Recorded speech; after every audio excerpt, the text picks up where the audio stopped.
Assalamualaikum warahmatullahi wabarakatuh.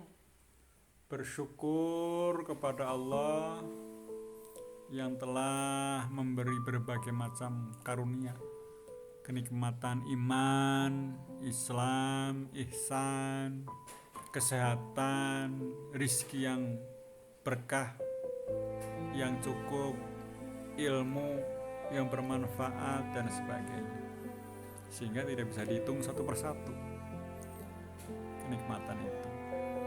Tidak lupa salam dan sholawat kita sanjungkan kepada Nabi besar Muhammad Sallallahu Alaihi Wasallam. Beliaulah pemimpin kita yang wajib kita tiru dan kita contoh. Mudah-mudahan di hari akhir kita mendapatkan syafaatnya. Amin ya Allah ya Rabbal Alamin. Kita akan bahas tentang surat Yusuf. Kita mencontoh surat Yusuf, makna-maknanya, isi-isinya, hikmahnya, sehingga kita itu menjadi orang yang dicintai oleh Allah Subhanahu wa Ta'ala. Maka kita sering membaca surat Yusuf, sering mengamalkan surat Yusuf dengan sebenar-benarnya, mempelajari surat Yusuf dengan sebenar-benarnya, memahami maknanya, apa maksud dari surat Yusuf, apa saja kisah-kisahnya dan sebagainya. Mari kita lihat tentang surat Nabi Yusuf, ya, surat Yusuf alaihissalam.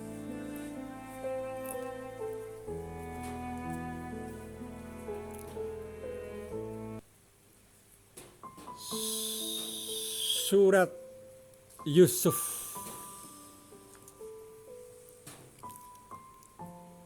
terdiri atas 111 ayat, termasuk golongan surat-surat Makkiyah.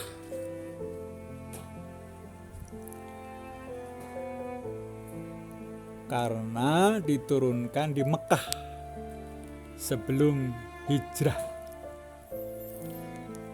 Surat ini dinamakan surat Yusuf karena titik berat dan isinya mengenai riwayat Nabi Yusuf alaihissalam. Riwayat tersebut salah satu di antara cerita-cerita ghaib yang diwahyukan kepada Nabi Muhammad Sallallahu Alaihi Wasallam sebagai mukjizat bagi beliau. Sedang beliau sebelum diturunkan surat ini tidak mengetahuinya. Menurut riwayat Al-Baihaqi bahwa segolongan orang Yahudi masuk agama Islam sesudah mereka mendengar cerita Nabi Yusuf alaihissalam ini, karena sesuai dengan cerita-cerita yang mereka ketahui. Dari cerita Nabi Yusuf alaihissalam ini, Nabi Muhammad Sallallahu Alaihi Wasallam mengambil pelajaran yang banyak dan merupakan penghibur terhadap beliau dalam menjalankan tugasnya.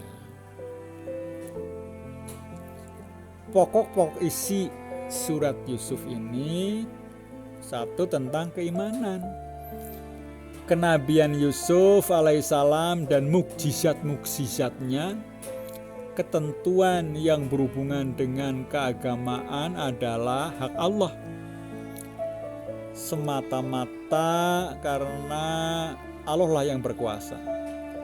Qada Allah tak dapat dirubah. para rasul semuanya laki-laki.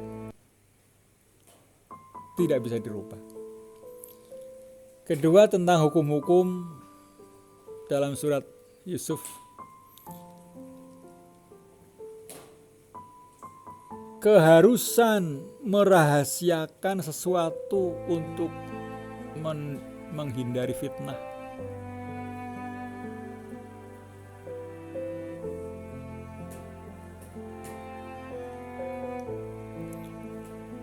Barang dan anak temuan wajib dipungut,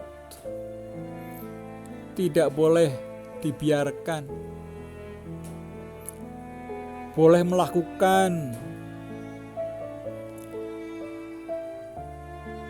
helah yang tidak merugikan orang.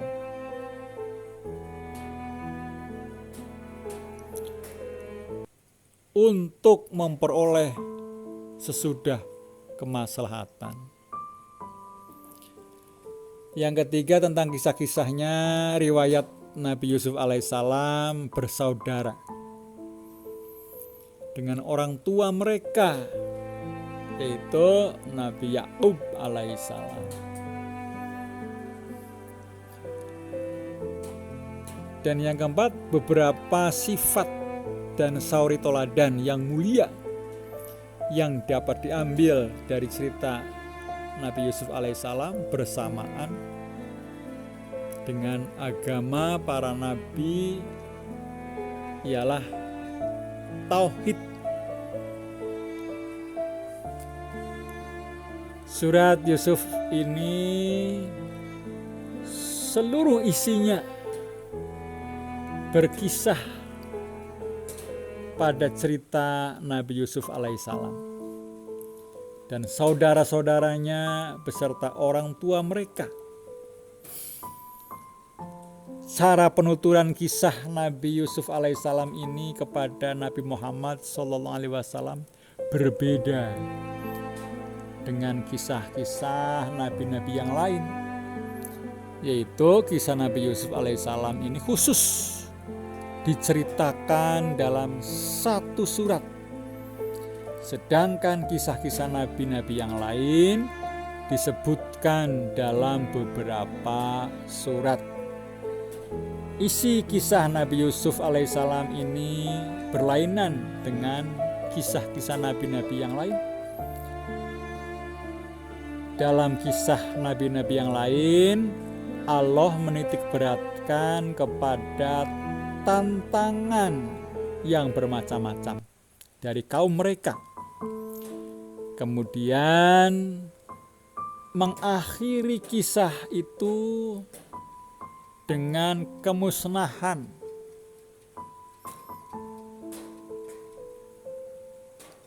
Ya.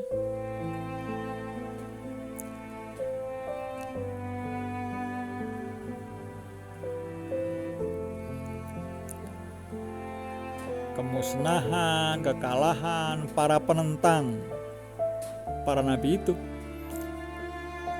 Di dalam kisah Nabi Yusuf alaihissalam ini, Allah subhanahu wa ta'ala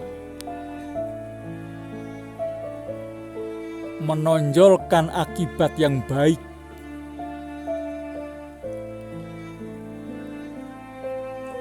daripada kesabaran, dan bahwa kesenangan itu datangnya sesudah penderitaan.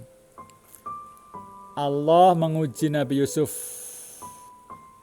dan nabi-nabi yang lain, termasuk Nabi Yakub alaihissalam, dengan kehilangan putranya, yaitu Yusuf alaihissalam.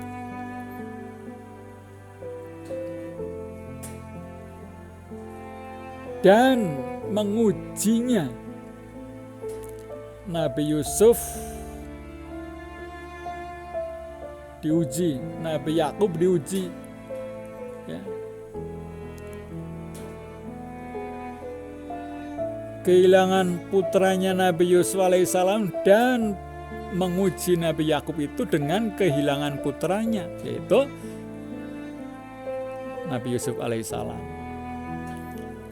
dan penglihatannya, dan menguji ketabahan dan kesabaran Nabi Yusuf alaihissalam dengan dipisahkan dari ibu bapaknya, dibuang ke dalam sumur dan diperdagangkan sebagai budak.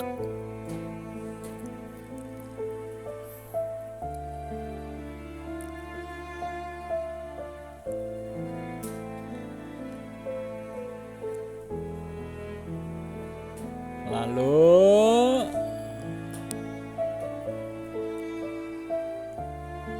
Nabi Yusuf dipisahkan dari ibu bapaknya, dibuang ke dalam sumur, diperdagangkan sebagai budak. Kemudian Allah menguji imannya dengan godaan wanita,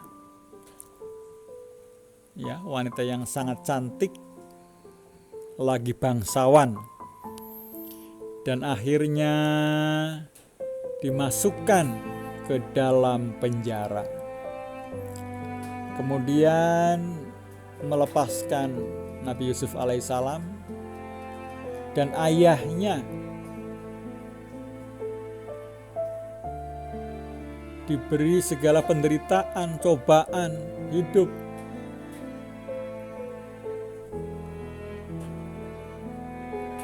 Menghimpunkan mereka kembali, mengembalikan penglihatan Yakub alaihissalam, menghidupkan lagi cerita cinta kasih mereka dengan Nabi Yusuf alaihissalam. Lalu hubungan antara surah Yusuf dengan surat Ar-Ra'd ada enggak? Dalam surat ini Allah secara umum mengemukakan adanya tanda-tanda keesaan Allah di langit dan di bumi. Di dalam surat Ar-Ra'd Allah mengemukakannya lagi secara lebih jelas. Yang kedua, surat tersebut sama-sama memuat pengalaman nabi-nabi zaman dahulu beserta umatnya yang menentang kebenaran, mengalami kehancuran, sedang yang mengikuti kebenaran mendapat kemenangan. Dan yang ketiga, pada akhir surat Yusuf diterangkan bahwa Al-Quran itu bukanlah perkataan yang diada-adakan, melainkan petunjuk dan rahmat bagi orang-orang yang beriman. Dan keterangan yang demikian itu diulang-ulang di awal surat Ar-Ra'd. Itulah yang bisa saya sampaikan. Mudah-mudahan kita sering rajin membaca surat Yusuf sehingga kita bisa mengambil hikmahnya dan kita menjadi orang yang dicintai oleh Allah Subhanahu wa taala. Kebenaran datangnya dari Allah Subhanahu wa taala, kesalahan datangnya dari saya sendiri. Assalamualaikum warahmatullahi wabarakatuh.